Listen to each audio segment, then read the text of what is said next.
los trabajos que ha realizado el Comité de la Alianza para el Gobierno Abierto en México e invitar al público asistente a participar en la construcción del cuarto plan de acción. Así es, ustedes van a ser parte de la proyección o del diseño de ese cuarto plan de acción. A continuación, presentaré a las personas que conforman nuestro amable presidium.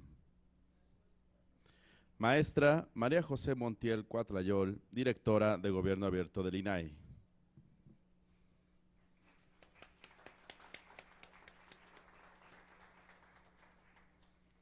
Y el licenciado Alfredo Elizondo Rosales, coordinador del Núcleo de Sociedad Civil y coordinador de proyectos en GESOC AC.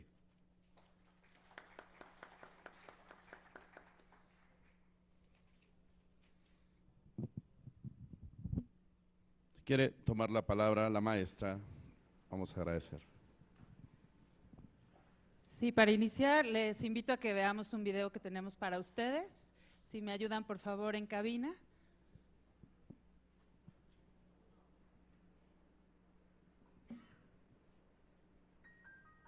Damas y caballeros, su atención, por favor. Tenemos un plan para hacer que los gobiernos trabajen para la gente.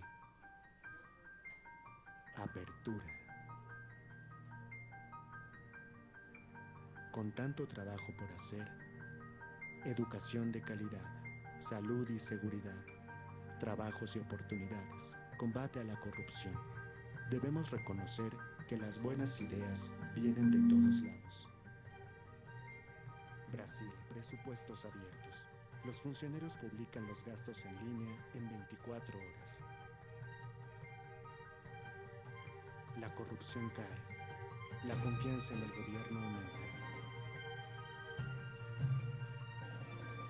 Chile, campañas abiertas. Los votantes se preguntan quiénes les pagan a los políticos. Demandan transparencia. Los candidatos responden y reportan las donaciones. Reino Unido, datos abiertos. Las tasas de éxito en operaciones del corazón son publicadas. Las pacientes comparan, los hospitales compiten. Las tasas de supervivencia mejoran 50%. Tanzania, desarrollo abierto. El agua es esencial, pero es un recurso escaso. Los ciudadanos rurales envían mensajes de texto cuando se quedan sin agua. El gobierno responde y el agua fluye hacia donde más se necesita. Latria, legislatura abierta. Las peticiones son publicadas en línea, miles de voces de apoyo. Las propuestas van directo al Congreso. Su política pública hecha por la gente. Nueva York, seguridad abierta. Los ciudadanos usan sus celulares y cámaras para reportar problemas, desastres, accidentes, crímenes. La respuesta del gobierno puede ser monitoreada en línea. Lo abierto es bueno para todos. La ecuación es sencilla. Transparencia más participación igual a rendición de cuentas, efectividad, eficiencia. Ábrete, haz un compromiso, cambia la cultura. Alianza por el Gobierno Abierto.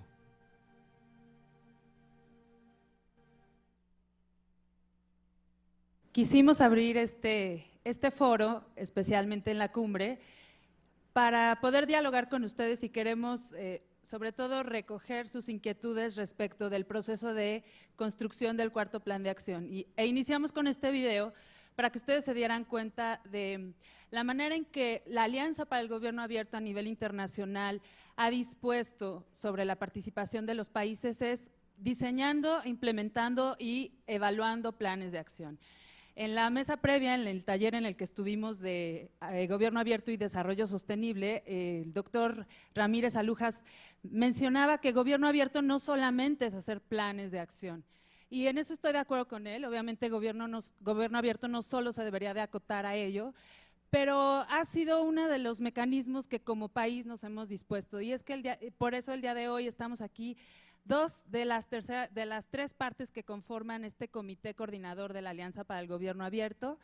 Nos acompaña la representación del Núcleo de Sociedad Civil y la representación del organismo garante.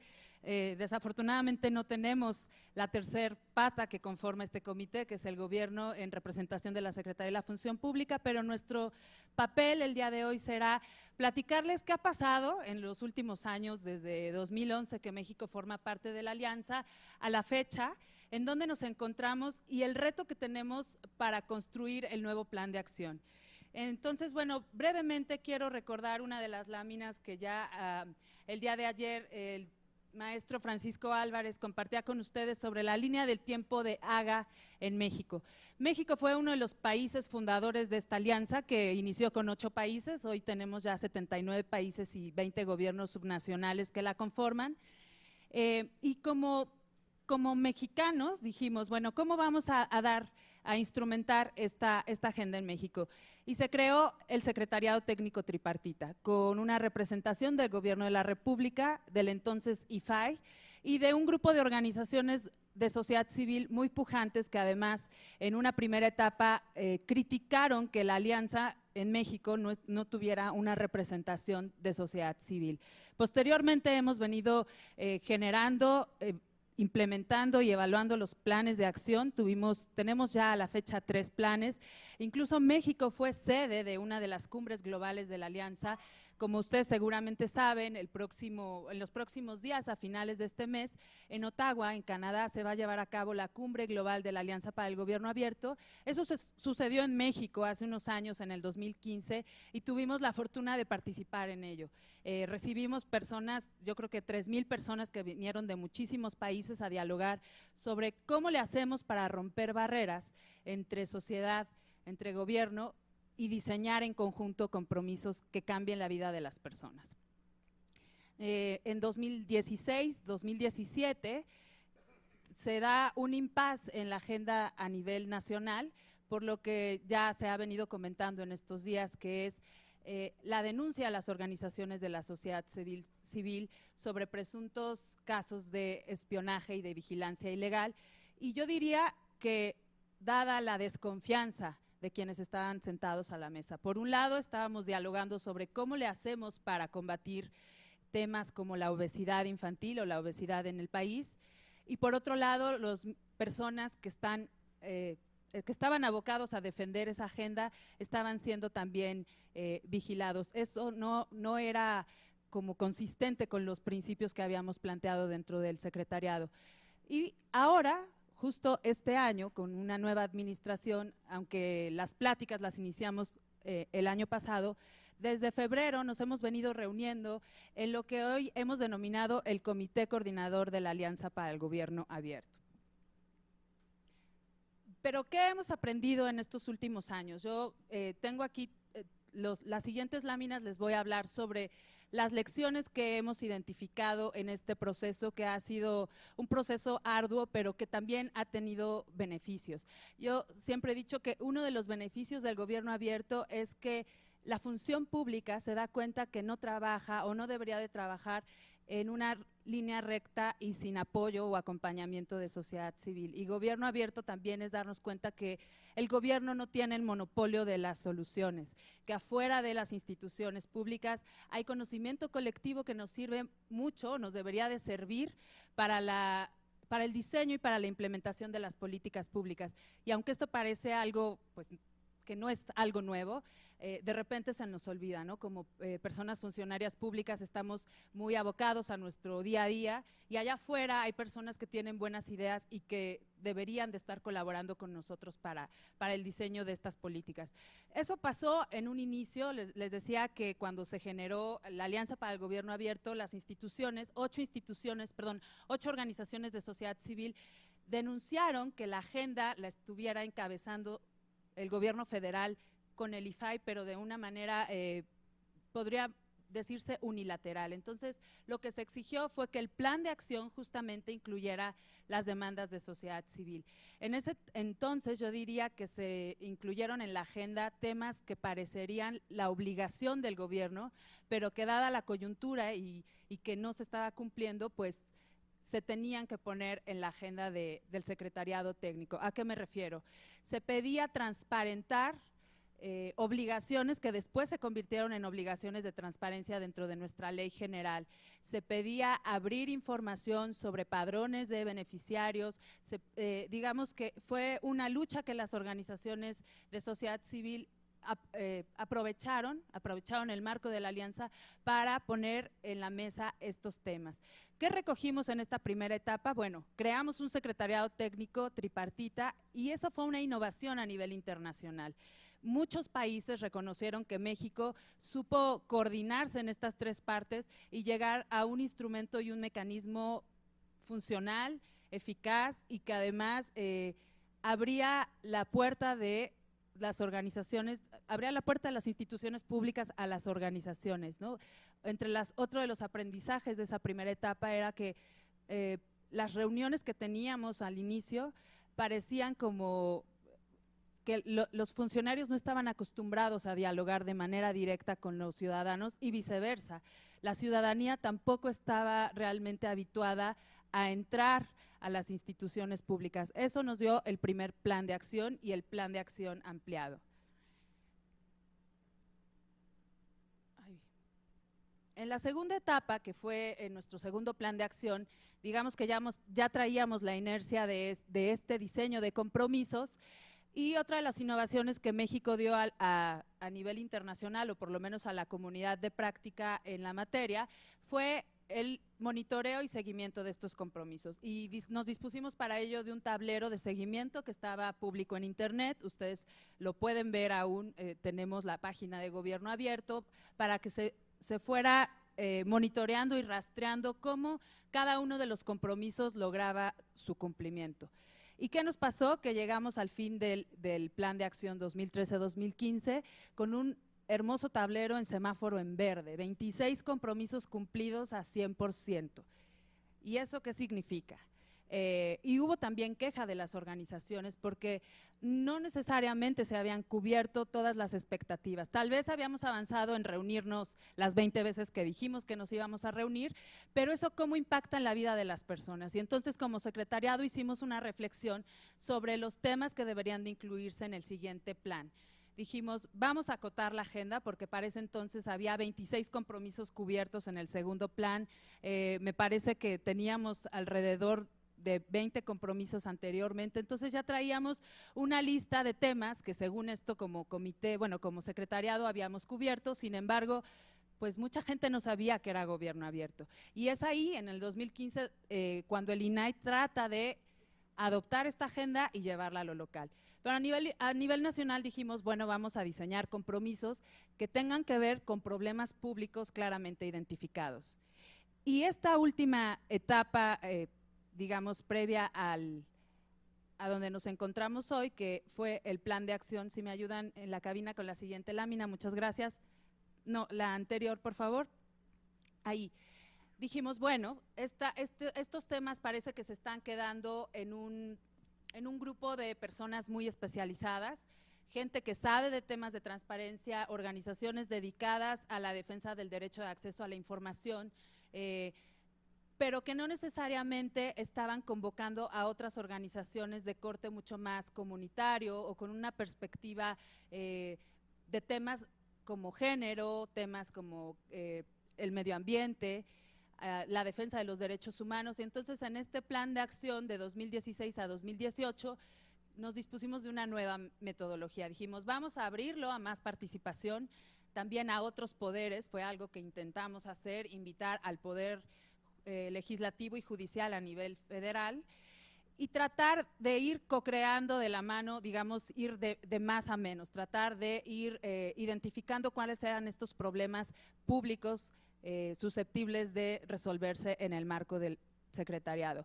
Ahí también innovamos con alinear un poco nuestros ejes a los objetivos de desarrollo sostenible, que es una agenda que no queremos abandonar y que desde el INAI también nosotros pensamos que debemos de estar alineados Gobierno Abierto y desarrollo sostenible, y es también uno de los retos que hoy como comité tenemos. Luego entonces, algunas de las lecciones que hemos podido recuperar en estos años es que es importante el espacio de confianza. Si no existe confianza entre las partes que dialogan para diseñar un plan de acción, pues todo lo demás puede irse, digamos, por la borda. Si establecemos claramente cuáles son las reglas de los acuerdos y además esos acuerdos se respetan, pues creo que vamos a ir hacia adelante. Indudablemente la tecnología nos ha apoyado muchísimo en esta labor, pero creemos que la tecnología no lo es todo. Y algo que aprendimos del primer plan de acción, porque estábamos muy enamorados de las plataformas abiertas, datos abiertos y tecnología, innovación, dijimos sí, eso sí, pero debe de ser un medio y no el fin. Y como secretariado también hicimos esa valoración, dijimos, bueno, vamos a abrir datos, pero ¿para qué queremos abrir los padrones de beneficiarios? No solamente para denunciar o para que alguien los conozca, sino qué vamos a hacer con esa apertura de datos. Otra de las lecciones es que es importante que el mensaje, que todos los participantes en el diseño de los compromisos tengan la misma información. Y este creo que es un reto que tenemos día a día y que pues yo tampoco creo que lo vamos a resolver pronto. Sin embargo, en la medida de las posibilidades de las partes del secretariado, de que podamos sensibilizar, capacitar y difundir los conceptos de gobierno abierto, pues vamos a tener un lenguaje en común.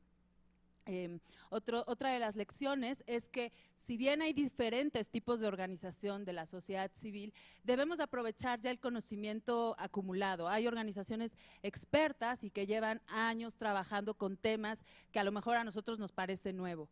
No queramos inventar de nueva cuenta o desde cero las soluciones. Por ejemplo, eso nos pasó con el caso del etiquetado en el tema de combate a la obesidad. Busquemos a los expertos, busquemos al Instituto Nacional de Salud Pública que nos diga cuáles son las evidencias, qué es lo que nos está arrojando la investigación que ellos han hecho por muchos años. Mejorar obviamente nuestros esquemas de rendición de cuentas es otra de las lecciones. Ahí hemos tratado de innovar, no solo con el tablero público de seguimiento que tenemos en nuestro sitio web, sino buscar hacer estas sesiones de retroalimentación entre el secretariado, pero también con las personas que participen en el plan de acción. Y finalmente, establecer propósitos claros de cada uno de los procesos. Como sociedad, como mexicanos, estamos acostumbrados a que cualquier foro en donde se quiera problematizar, digamos, si a mí me dan el micrófono, pues yo quiero hablar del problema de la inseguridad y por qué a mí me afecta. Y a lo mejor el de al lado quiere hablar del tema de la basura en su calle. Y así, cada uno tenemos identificados problemas, pero en la medida en que todos tengamos en cuenta que el propósito es crear un plan de acción en común, pues creo que vamos a ir avanzando en diseñarlo. ¿En dónde nos encontramos hoy? Pues hoy tenemos el reto de que antes de agosto, si me ayudan con la siguiente lámina, por favor. Antes de agosto de este año, como comité coordinador de la Alianza, al 31 de agosto, me está aquí aclarando Alfredo, tenemos que publicar nuestro cuarto plan de acción, el plan de acción 2019-2021. Y pues el reto que tenemos, por supuesto, es que estamos renovando este espacio y uno de los ejes de nuestro plan debería de ser la articulación de una política pública, una política integral que atienda el problema de la vigilancia ilegal. ¿Cómo regulamos desde el Estado para que no vuelvan a repetirse casos como el de Pegasus? Ese es nuestro punto de partida y así lo anunciamos en febrero, que estamos sentados de nuevo a la mesa porque ese tema tiene que resolverse. Ese es uno de los elementos. Pero también tenemos nuestro marco de referencia que a nivel internacional, ya lo hemos dicho, que son los objetivos, los 17 objetivos de desarrollo sostenible, nos deben de guiar. Y un reto adicional es que este nuevo gobierno está estrenando un plan nacional de desarrollo. Entonces, en ese contexto es en que nos encontramos y tenemos algunas ideas de cómo queremos diseñar nuestro plan de acción, pero creo que hoy puede ser un buen foro para que ustedes también nos den su perspectiva. Por mi parte yo lo dejaría aquí, le doy el uso de la voz a Alfredo para que también nos diga cuál es la perspectiva desde sociedad civil.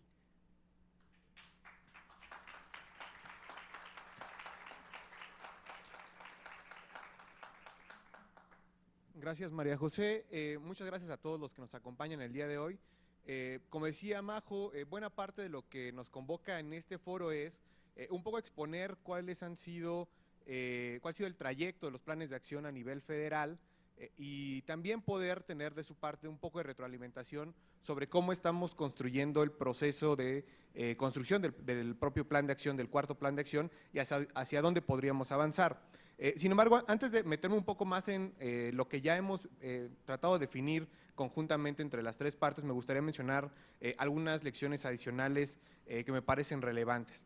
En primer lugar, el factor de la confianza, por supuesto, es siempre primordial, pero también habría que decir que pues esto no se da de una vez y para siempre, sino que esto es un proceso que tiene que renovarse constantemente. En ese sentido, desde el núcleo de organizaciones, a pesar de que ya hemos llegado a un acuerdo entre las tres partes y donde hay una hoja de ruta para poder atender el tema de vigilancia ilegal, bueno, esto no solamente se trata de una firma de un convenio o de un acuerdo, sino sobre todo de que haya resultados concretos, como decía Majo, en términos de poder generar una política pública para regular la parte de vigilancia ilegal, pero también en lo que tiene que ver con esclarecer qué sucedió con aquellos casos de vigilancia ilegal, el establecimiento o la generación de sanciones para aquellos funcionarios públicos que incurrieron en una falta a partir del uso de estas tecnologías y, por supuesto, la reparación del daño a todas las víctimas de estas prácticas, ¿no? Entonces, son dos vías en las que estamos operando esta parte y decía yo en algunos otros espacios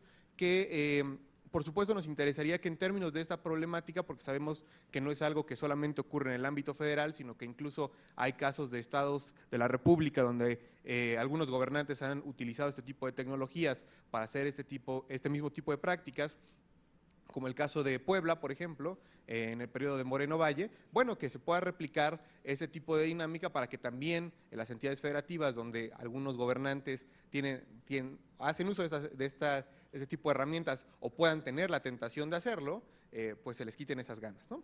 En todo caso. En un segundo momento decir que sin duda requerimos de un espacio como el Secretariado Técnico Tripartita para poder tomar decisiones. Sin embargo, creemos que en esta ocasión es importante poder abrir más allá de lo que hemos venido trabajando en los tres planes de acción anterior, que bueno, buena parte de la participación ha sido bastante restringida entre el núcleo de organizaciones y las otras dos instituciones, el INAI y el gobierno federal, para poder combinar no solamente, digamos, el expertise que podamos tener en términos de las organizaciones que integramos el núcleo, sino sobre todo cómo poder integrar los conocimientos, aprendizajes, saberes de todas aquellas organizaciones, colectivos, académicos que buscan participar en el plan de acción y que, bueno, desafortunadamente en los tres planes anteriores nos parece que esta participación mucho más ampliada no pudo concretarse, ¿no? En este sentido, vamos a hablar un poco más adelante de cómo estamos pensando este proceso, pero sí es un deseo el que esto no solamente se quede, digamos, a nivel de organizaciones que ya tienen una amplia trayectoria en la materia, sino sobre todo que podamos integrar a la participación aquellos colegas, aquellas personas que tradicionalmente no han podido hacerlo, ya sea porque en buena medida también la construcción de los planes se ha hecho desde la Ciudad de México, por ejemplo, en donde eso restringe bastante la participación, y en un segundo momento porque pues después de que se seleccionan, por ejemplo, temáticas, hemos tratado de abocar la construcción de los planes solamente a integración de grupos de expertos, sin considerar, por ejemplo, a otro tipo de comunidades que también pueden ser valiosas en la construcción de estos mismos compromisos. Adicionalmente, me gustaría mencionar que pues por otra parte es muy importante en el caso de los compromisos federales poder llevar el seguimiento incluso posterior a la conclusión del plan. Algo que no mencionó María José, pero que sí hemos documentado, por ejemplo, nosotros desde el Núcleo de Sociedad Civil, es que muchos de los compromisos, bueno, tuvieron una caducidad básicamente de lo que duró el plan de acción. Es decir, muchas plataformas creadas ya no están disponibles al momento y esto tiene que ver con que más bien eran como una especie de respuesta inmediata, pero no sostenible. Entonces, si esto nos pasa en el entorno federal, también lo he visto, por ejemplo, en algunas entidades federativas donde se generan compromisos de planes de acción, pero que después estos compromisos, en cuanto concluye el periodo del plan de acción, que generalmente es de un año, pues ya no están esas plataformas, ¿no? Entonces, queremos que este tipo de soluciones a través de compromisos sean sostenibles más allá de lo que pueda durar el plan, porque al final del día de lo que se trata, como decía María José, no es solamente de crear una plataforma, una herramienta. Estos son medios para poder resolver problemas públicos y, bueno, la resolución de problemas públicos no se da en el corto plazo. La mayor parte de las soluciones tienen que generarse a mediano y largo plazo y esto implica que tiene que ser sostenible los medios mediante los cuales buscamos poder resolver estos problemas, ¿no? Sin más, ahora sí me voy a abocar a la parte de lo que tiene que ver con el proceso de la creación del cuarto plan de acción. Ustedes pueden ver en la pantalla algunos de, bueno, los 4 objetivos que nos hemos propuesto para la creación de este plan de acción. Por una parte decía yo que sea participativo y por participativo no solamente estamos buscando que participen organizaciones de la sociedad civil, sino como decía yo también colectivos, comunidades, y en ese sentido estamos buscando que la participación no solamente sea por medios digitales, porque sabemos que hay una gran brecha digital en el país, sino que podamos llegar a nivel territorial. Y para eso incluso está la invitación, más adelante vamos a ver cómo que estamos pensando en términos de los instrumentos, a que quienes nos acompañan aquí, por ejemplo, puedan ser replicadores de estos instrumentos y nos ayuden a que cada vez un número mayor de personas puedan participar. En un segundo momento, que sea, por supuesto, relevante, que atienda tanto a poder, digamos, contribuir a la consecución de prioridades nacionales, que como decía Majo, se reflejan en el Plan Nacional de Desarrollo, como a los objetivos de la Agenda para el Desarrollo Sostenible. En este sentido, más que, digamos, buscar imponer una u otra cosa, de lo que se trata es de que colectivamente podamos decidir qué es más prioritario en términos de estas 2 agendas, tanto del Plan Nacional de Desarrollo como de la Agenda para el Desarrollo Sostenible, y eventualmente a qué se le va a dar prioridad, porque también como decía Majo, hemos estado transitando de el primer plan de acción que tenía más o menos unos 30 compromisos a el tercer plan de acción, en donde hemos ido haciéndolo cada vez más acotado, en el sentido de que lo que queremos es que pues las soluciones sean mucho más sostenibles, decía yo, pero sobre todo que se enfoquen a resolver problemas más que crear plataformas por crearlas, ¿no? En un tercer momento también que sean compromisos específicos, es decir, que contengan digamos, atributos básicos como que sean concretos, que sean medibles y verificables y que sean oportunos con respecto a los problemas públicos que estamos observando en el país. En este sentido, para poder determinar este tipo de atributos será muy importante conocer la percepción no solamente de lo que sucede en la Ciudad de México, sino sobre todo cómo se perciben los problemas públicos desde diversas partes del país, para saber de qué manera se pueden generar ese tipo de soluciones. Sabemos que si bien, lo que sucede tradicionalmente en la planeación nacional es que las digamos, políticas y programas se deciden desde el centro, ¿no? Y cuando se van a implementar a los territorios y a las entidades federativas, muchas de ellas tienen que, hasta cierto punto, tratar de acoplarse a la realidad y muchas de ellas ni siquiera responden a la forma en que los problemas se desenvuelven en esos lugares. Entonces, mientras más información podamos tener, esto va a permitir que podamos tener intervenciones mucho más integrales y en ese sentido tratar de responder de mucho mejor manera a las diferentes condiciones, ¿no? En el caso, por ejemplo, concreto del tema de pobreza, en algunos contextos, por ejemplo en el sur, la pobreza está vinculada a el sector rural, ¿no? Es decir, gran parte de la población se encuentra en las comunidades rurales y en otro sentido, por ejemplo en el norte, la pobreza está vinculada a las grandes ciudades y en ese sentido no podríamos tener una sola solución sin considerar las disparidades, por ejemplo, regionales e incluso entre estados. Y eso es más bien lo que estamos buscando, tratar de identificar ese tipo de percepciones para poder generar, digamos, compromisos mucho más aterrizados y que puedan ser, por ejemplo, también replicables en el entorno de las entidades federativas. Y finalmente, con lo que respecta a el último principio, que tiene que ver con que sean consistentes, por supuesto, la consistencia tiene que ver no solamente con que los compromisos estén alineados a los principios de gobierno abierto, sino que sobre todo guarden consistencia, decía yo, por ejemplo, con cómo contribuyen a poder, digamos, llegar a metas tanto del Plan Nacional de Desarrollo como de los Objetivos de Desarrollo Sostenible y que en este sentido, guarden entre sí relación y que puedan contribuir a cada una de estas agendas. Si me ayudan con la siguiente lámina, por favor. En términos muy concretos, ¿cuáles son las etapas que estamos pensando para el desarrollo del plan? En un primer momento, hacer una consulta. Esta consulta tendrá como objetivo poder determinar, digamos, a nivel general, cuáles son las temáticas prioritarias. Sabemos que, como decía Majo, desde lo individual hasta la parte más colectiva, en diferentes ámbitos territoriales, cada quien puede tener diversos temas que considere prioritarios, y más bien lo que queremos determinar al final del día es cuáles son aquellos que se pueden considerar los más prioritarios entre todos los temas que se puedan revisar. Y para eso estamos pensando, como decía yo, ver tanto en términos de ejes temáticos que están contenidos en el Plan Nacional de Desarrollo y también los objetivos de la Agenda de Desarrollo Sostenible. Entonces, en la consulta lo que queremos saber es cuáles son aquellos temas que a la ciudadanía más le preocupan, que creen que son los prioritarios para atenderse, y de esta manera poder tener, digamos, un primer grupo de unos 6 o 7 temas prioritarios que a partir de los cuales podemos generar ya una conversación de segundo nivel.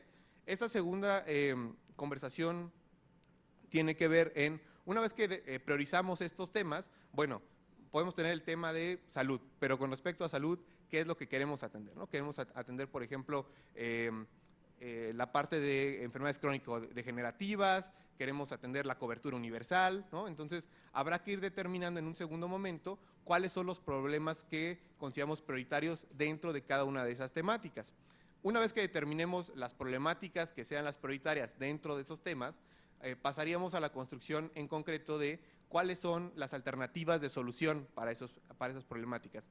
Y ahí es en donde el factor contextual es mucho más importante, porque, digamos, si bien, por ejemplo, la Agenda para el Desarrollo Sostenible nos marca una serie de objetivos y de metas, ¿no? Por ejemplo, hambre cero es uno de los objetivos de desarrollo sostenible. La manera en que ese objetivo y, por ejemplo, disminuir un determinado porcentaje del hambre en México se puede conseguir, puede ser muy diversa. Decía yo, en el caso de las ciudades, por ejemplo, implicará, por ejemplo, aumentar el ingreso de los trabajadores para que puedan acceder a bienes y servicios en el mercado, ¿no? En el caso, por ejemplo, del ámbito rural, donde eso no necesariamente puede hacerse en el corto plazo, habrá que buscar otro tipo de intervenciones que puedan ser adecuadas a ese contexto, pero que al final del día nos lleven a que podamos resolver el problema tanto para un contexto como el otro, ¿no? Entonces, ahí es en donde vamos a necesitar también mucha ayuda, no solamente de expertos, sino también de la participación ciudadana con respecto a cómo podemos generar alternativas de solución a esos problemas.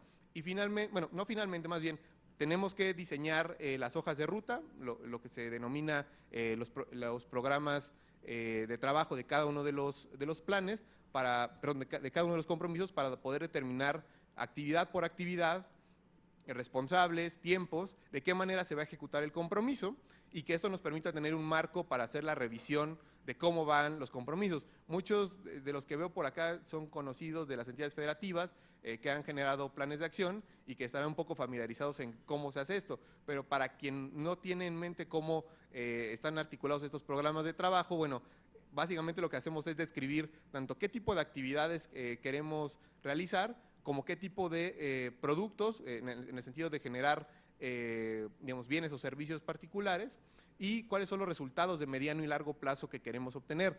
En el caso específico de los 3 planes de acción anterior, decía María José que una de las lecciones es que pudieran tener una teoría de cambio. Esto significa que podamos decir de manera muy clara qué tipo de modificación en términos del problema público que queremos atender, queremos lograr en el mediano y largo plazo. Por ejemplo, generar portales es un medio, pero muy poco se sabía sobre, si queremos generar un portal, bueno, qué tipo de cambio se va a generar en el mediano y largo plazo en un determinado problema.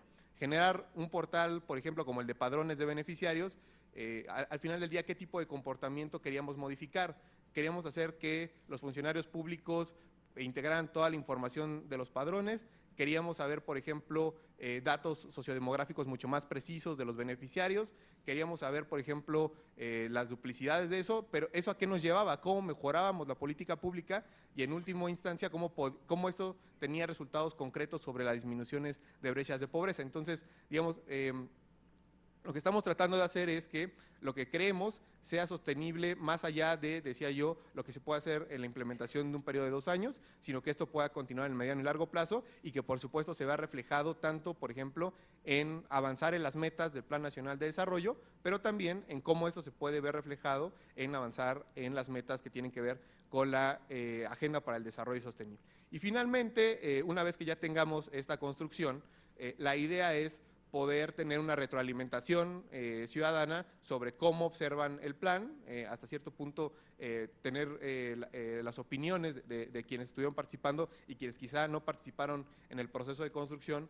para poder hacer una revisión final y eventualmente llevar la publicación, bueno, hacer la publicación del plan y posteriormente su implementación. Entonces, todos estos pasos, digamos que cada una de las etapas implican diferentes niveles de participación. Hay unas que son mucho más amplias porque lo que estamos pensando es que sea una consulta mucho más general como el primer paso, hasta cosas mucho más específicas en donde ya nos estaríamos abocando a la construcción de compromisos para atender problemas públicos muy particulares y donde no necesariamente, pues digamos, alguien que no tenga conocimiento en el tema puede del todo tener una participación muy efectiva, aunque sin duda estará siempre abierto el espacio para que pueda realizarse así. Entonces, todo este proceso, digamos, son los bloques generales que hemos acordado y más bien lo que queremos un poco consultar con ustedes es, por ejemplo, no sé si alguno ha trabajado en temas de consultas territoriales, alguien que haya realizado algún tipo de ejercicio,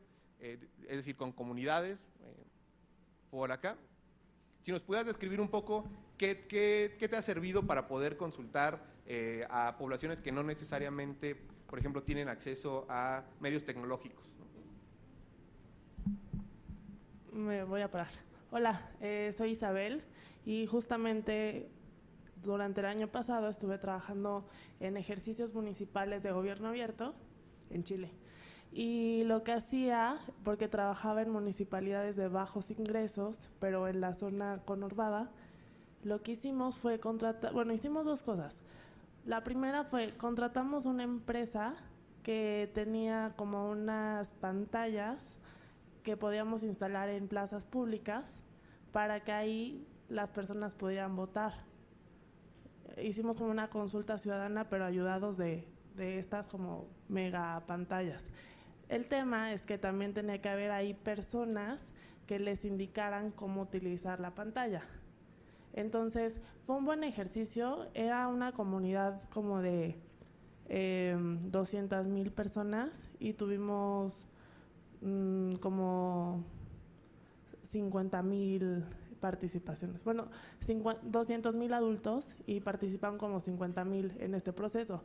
El tema ahí es que también lo que hacíamos era que promocionábamos jornadas en esos parques o en esas plazas para que la gente se acercara. O sea, hacíamos como algún evento cultural o algo que tuviera que ver con el municipio y a la par los invitábamos a participar ahí.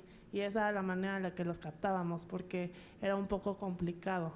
Y la segunda es que esta comunidad tiene mucha ayuda del gobierno municipal. Entonces, mucha gente va a las oficinas del gobierno municipal, que creo que es algo un poco inusual a veces, pero en esta comunidad pasaba.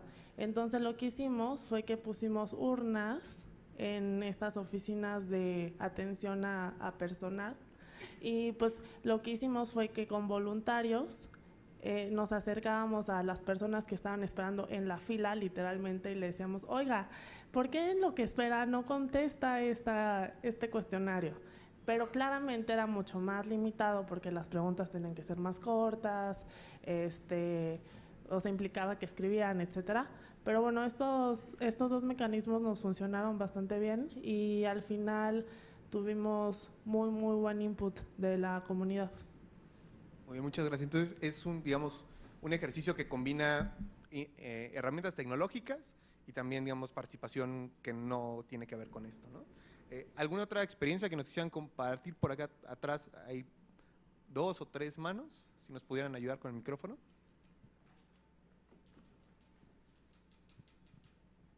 Muchas gracias. Bueno, Muchas gracias. Venimos de Tlaxcala. Nosotros no estamos conurbados casi con la Ciudad de México, pero es Texcoco, de Texcoco para arriba. Y muchas de las comunidades indígenas primero se fueron absorbiendo como pueblos o como micropueblos, pero es zona rural, ahí no hay internet, no hay telefonía, es una casita donde les vocean, o va a las 3 de la tarde, te va a hablar fulanito por teléfono, y es un teléfono que ahí se los prestan y llegan. O sea que ahí de tecnología no podemos decir que tenemos tecnología. Y la consulta la tuvimos que hacer a través de los principales jefes, porque también cuesta trabajo poder entrar a esas comunidades, porque la gente es muy resistente, o sea, no lo admite tan fácil, y íbamos a preguntarles sobre la intención de los gobiernos municipales en la atención a sus demandas de diversión, de distracción, de aprendizaje, porque muchas veces no se tiene esos aspectos en estas comunidades. Y el detalle era llevar las urnitas con el patriarca o el jefe de la zona y ranchería por ranchería. Solamente así pudimos empezar a tener un contacto más directo. Fue nuestra primera etapa, fue nuestra primera experiencia. Ya la segunda experiencia fue más fácil porque ya empezamos a reunir casi toda una zona entre lo que es la falda del Cerro del Tlaloc, que colinda con Puebla y con San Martín Texmelucan, en la zona guachicolera. Somos parte importante de la zona guachicolera de la región. Y es bien difícil, todavía funciona, por cierto, nunca paró. Es bien difícil porque también ya los guachicoleros ya no nos dejaban entrar, que ese era el otro problema. Ya empezamos a tener, cuando empezamos a crecer, ahora ya empezamos a tener problemas con los mismos pobladores. Pero aún así, la gente ha ido respondiendo en medida de ir trabajando, y a lo mejor al principio eran urnitas pueblo por pueblo, ahora ya ponemos unas zonas y ya se hizo costumbre que la gente empiece a participar de manera más directa. Ya saben que al principio del año, antes de que empiecen los programas municipales, se les pregunta ¿qué obra quieres? Y entonces la gente ya empieza a participar. Esa es nuestra experiencia. Muchas gracias. Teníamos por ahí otra intervención antes de pasar la palabra. Creo que aquí nos enfrentamos a dos dilemas. El primero, que ya se ha hablado, es que es la brecha digital. Muchísimas comunidades no están, como nos comentaban, nos narran esta experiencia, pues la tecnología, decía, ni siquiera el teléfono, ¿no? Eso por un lado. Y por otro, el asunto de la representatividad. Nos tenemos que disponer, crear un plan de acción a nivel nacional con la heterogeneidad que representa cada uno de los problemas que ya se han narrado. Entonces, este también es el dilema que nosotros como comité enfrentamos y que es parte de… Lo tenemos que asumir y hacer algo en consecuencia. Evidentemente no vamos a poder resolver problemas tan micro, por supuesto, pero sí tendríamos que plantear alguna ruta para que se tratara de incluir a nivel local o alguna problemática a nivel local. Y teníamos la participación de la compañera allá atrás, por favor. Bueno, por parte de la colonia, en una colonia que se llama CTM Culhuacán, en Coyoacán, realizamos un comité de vecinos para la consulta de un parque lineal como parte del proyecto integral y ejecución de obras públicas del saneamiento del Canal Nacional. Estamos en contra de la tala de 2,000 árboles que se anunció hace poco en la página. Y bueno, se realizó un comité de vecinos que tiene 3 ejes. El primero es hablar con las autoridades para la reubicación de los 2,000 árboles que serán talados y la propuesta de un plan de desarrollo sustentable. Es decir, los vecinos apelan a la ley de la participación ciudadana y a las políticas públicas de desarrollo sustentable. Así como se han creado grupos de limpieza y mantenimiento, es decir, hay una vigilancia constante a las autoridades para impedir ecocidios.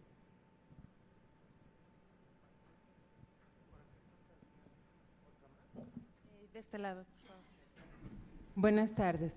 Bueno, yo he insistido, creo que los 3 días, en los diagnósticos participativos. Nosotros hemos hecho diagnósticos participativos comunitarios y entendemos como la base de la organización, pues el municipio, pero el municipio está formado por comunidades. Entonces, cada comunidad es la más experta en lo que necesita su comunidad. Entonces, lo que hicimos fue capacitar a un grupo promotor para que hicieran el diagnóstico y empezaran desde analizar su línea del tiempo, cómo ha sido la comunidad, cómo han vivido las diversas circunstancias, ver sus problemas, priorizar y empezar a generar los planes de acción.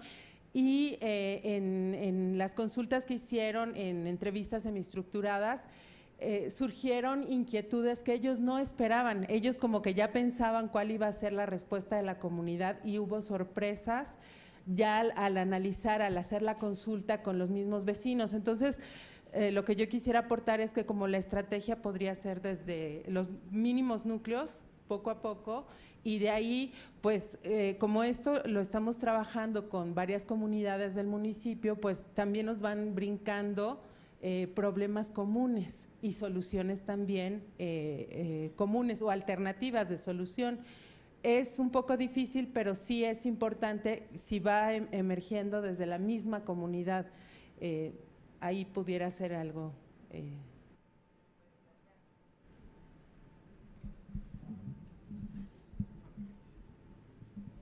Bueno, tenemos, ¿alguien más quiere compartirnos su experiencia?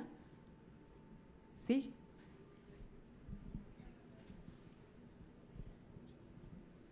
Hola, buenas tardes. Yo tengo la experiencia de haber participado en una consulta indígena en Nayarit. En mi experiencia puedo decir que fueron distintas etapas. Primero se trabajó en realizar un diagnóstico de las comunidades indígenas para saber cuál era su manera de participar al interior de las comunidades y saber cómo nos comunicaríamos con ellos. Posteriormente se tuvo un acercamiento con las autoridades agrarias y tradicionales para posteriormente ellos nos explicaran también de manera directa cómo es que deseaban ser consultados, de tal manera que fuera de la manera más apropiada a sus usos y costumbres. Enseguida ya en la etapa consultiva se tuvo un acercamiento con las distintas comunidades como ellos nos habían dicho que querían que fueran consultados.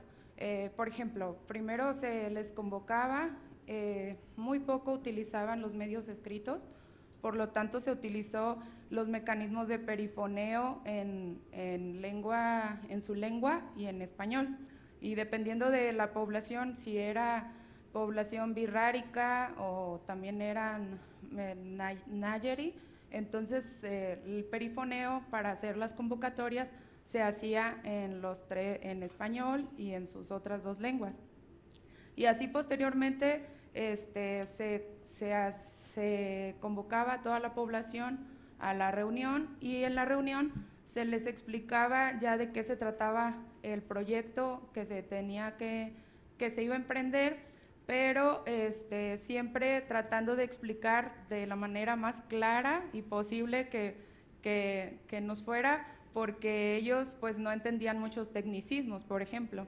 Y también pues sin medios tecnológicos, porque como dice el compañero, pues no tenían ningún medio tecnológico a la mano.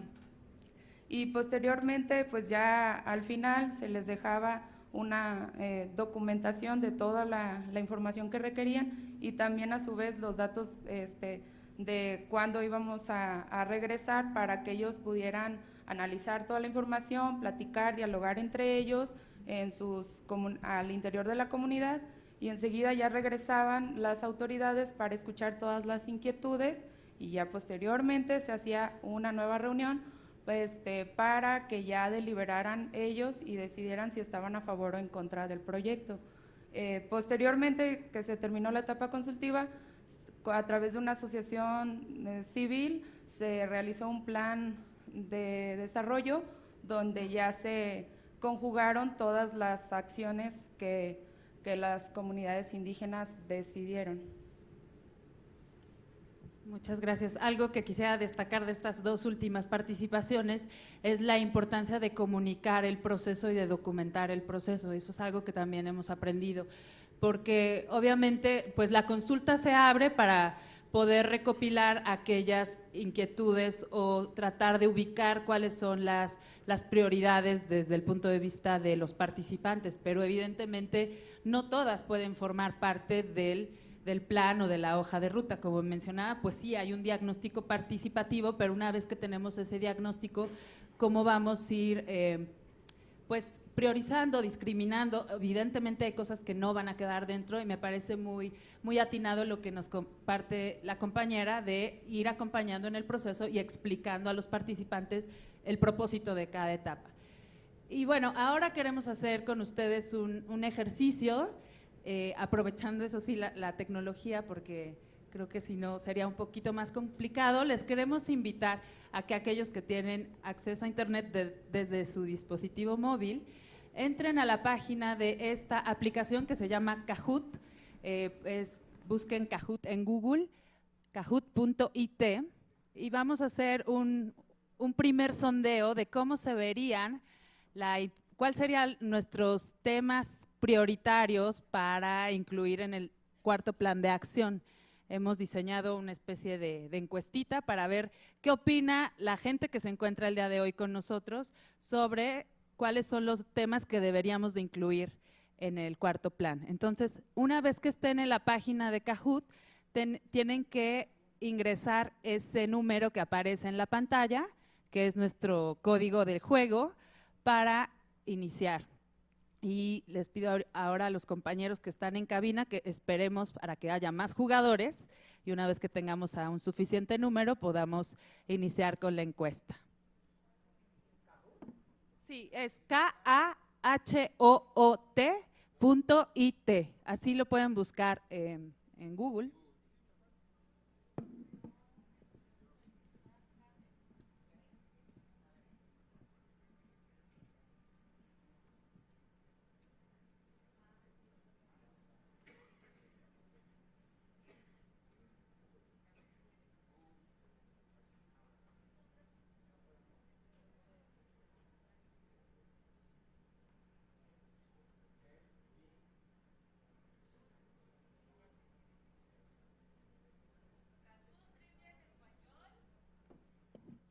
Sí, puedes, si lo encontraste en español está bien, sí, Kahoot Trivia es KAHOOT.IT.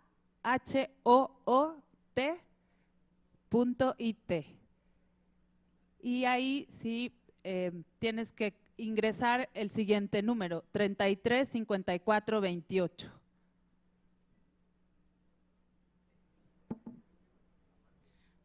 Tenemos 41 jugadores. ¿Empezamos o esperamos un poquito más? ¿Ya todos están ahí? A ver, ¿quién ya tiene acceso al juego? Susana, ¿ya pudiste acceder al juego? Esperamos, ¿ya estás ahí? Esperamos un poquitín más.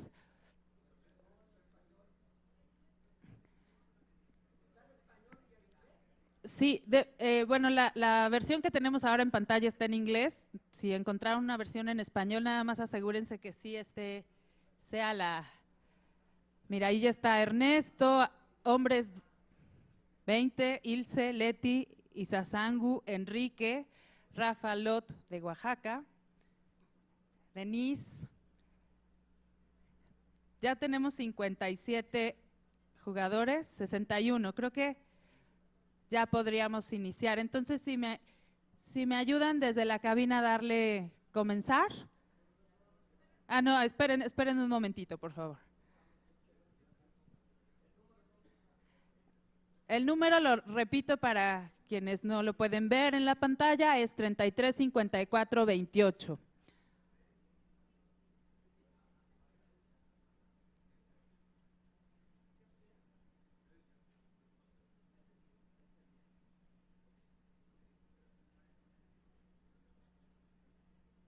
Ya tenemos 75 jugadores. ¿Lista, Susana? Seguimos, aguantamos un poquito más. Si pueden ayudar a su compañero o compañera de al lado para que se conecten.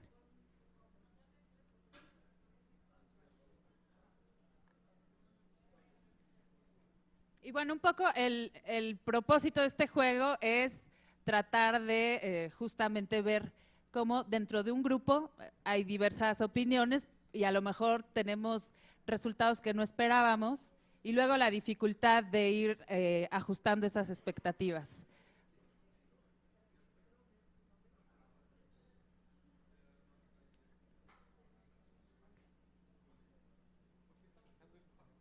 Sí, ya no se salgan. Teníamos más jugadores, ya se están abandonando la sesión.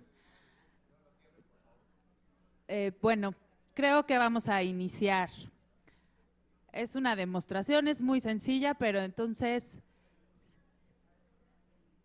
si me ayudan en la cabina a darle iniciar. A ver, tenemos 5 preguntas muy sencillas para construir nuestro plan de acción. ¿Cuál consideras como primer tema prioritario incluir? En sus dispositivos elijan la clave de los siguientes temas, que puede ser justicia y Estado de Derecho, que es un triángulo, después bienestar, que es un círculo naranja, o desarrollo económico, que es un rombo en azul.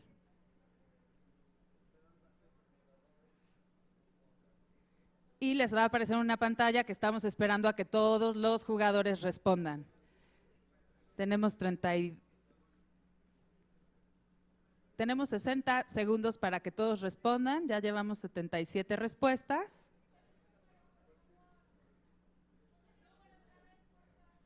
¿Les parece? Hacemos esta prueba y lo volvemos a iniciar porque estamos justo ya en medio del juego.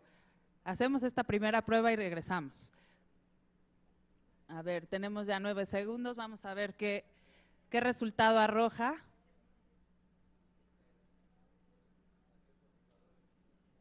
Se acabó el tiempo y nuestro resultado es justicia y Estado de Derecho con 46 votos. Entonces, si tuviéramos que definir nuestro primer eje para el plan de acción hoy, debe de ser ese, el primer eje como tema prioritario.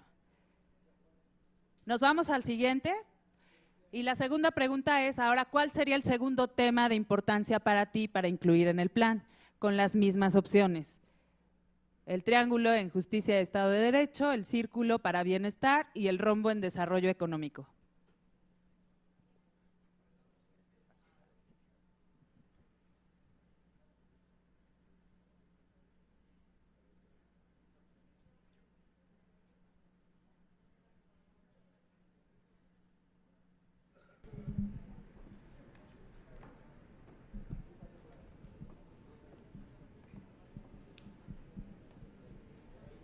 Ya contestaron todos. Es que aunque hayan todos respondido, tenemos por ahí unos 20 segundos restantes, por eso no aparecen los resultados, pero aguantemos un poquito.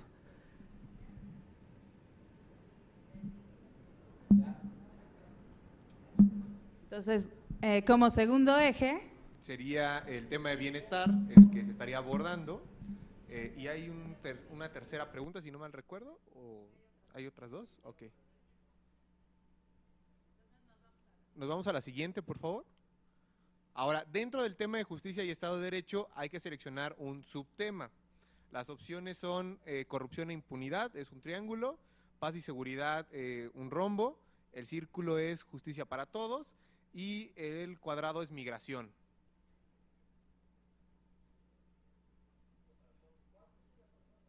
Justicia para todos es el círculo. El triángulo es paz y seguridad. Ah, no, perdón, es corrupción e impunidad.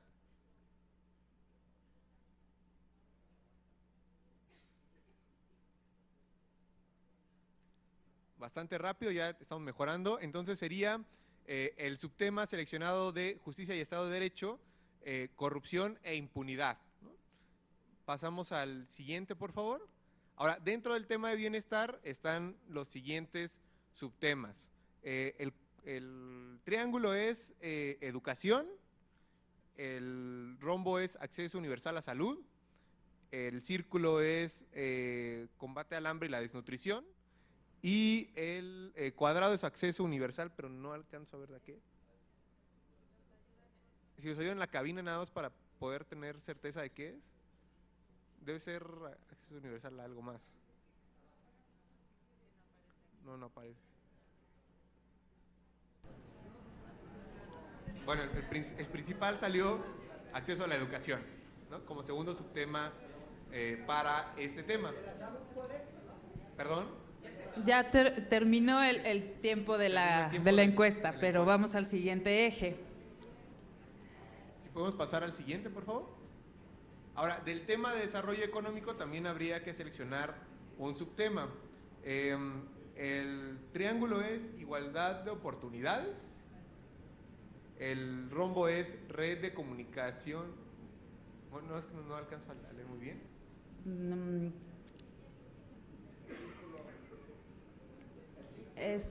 No sé el si círculo es algo así como energía limpia y el cuadrado, perdón, es democratización de las tecnologías de información.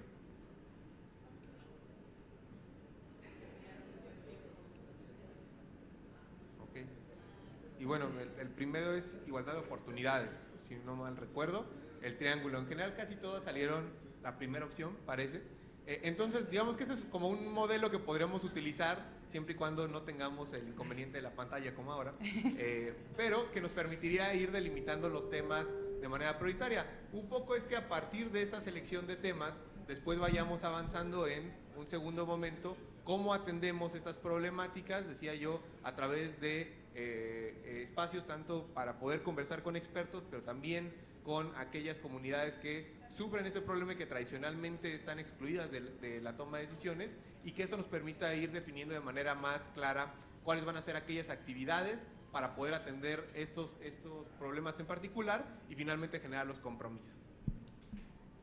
Y bueno, con este ejercicio lo que podemos hacer es sistematizar ya las respuestas. Lo que nos permite esta aplicación es descargar una base de datos en Excel para saber quién votó por, bueno, no quién, más bien la frecuencia de las menciones de los temas principales como ejes primero y después de los subtemas. Algo así vamos a tener que publicar próximamente, pues estamos ya con el tiempo encima. Como vemos en pantalla, muchas gracias al equipo en cabina, ya tenemos aquí en la consulta que hicimos brevemente hoy con 90 jugadores, tenemos las respuestas. Tuvimos cinco preguntas y nos vamos a la pestaña de la primera pregunta. Ahí viene, sí, exactamente podemos saber, porque cada uno de ustedes se logueó en la aplicación, tuvo que poner su nombre, entonces podemos saber quién votó por qué tema. Uno de los elementos que no haríamos en la consulta, porque lo importante es no saber quién vota, sino más bien decidir cuál es su tema de preferencia, ¿no? Pero aquí más o menos vamos viendo la tendencia.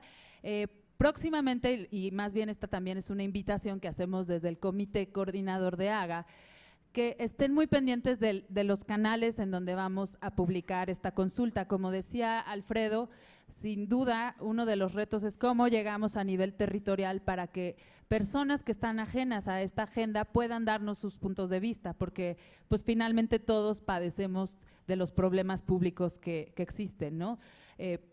Vamos a publicar la consulta en línea, pero haremos también un esfuerzo por llegar a otras audiencias, a otros territorios, quizá con el apoyo de los organismos garantes de acceso a la información que hoy nos acompañan. Hoy veo a algunos comisionados aquí, pedirles su apoyo para que ustedes también sean portavoces del trabajo de AGA en México y que busquen difundir este tipo de consultas para tener tal vez no los 5,000 participaciones que nos mencionaba Isabel en el inicio de lo que nos compartías, ¿no? Que de un municipio de 250,000 habitantes pues hubo 5,000 participaciones.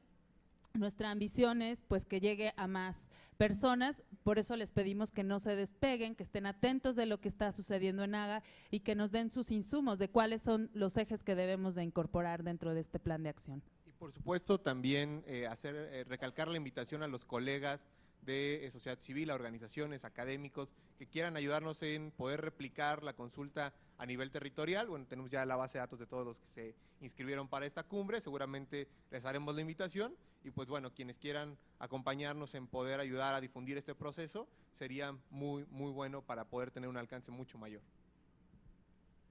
Bueno, pues si no hay algún comentario adicional de parte de ustedes, creo que con esto vamos a cerrar este foro abierto y seguimos con las actividades de la cumbre. Muchísimas gracias.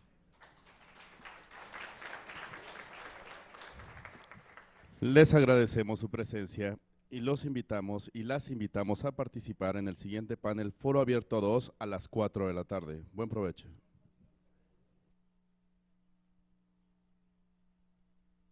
Me quitaron el video. Solo recordarles que daremos inicio puntualmente a las actividades para continuar con la agenda de la cumbre. Gracias.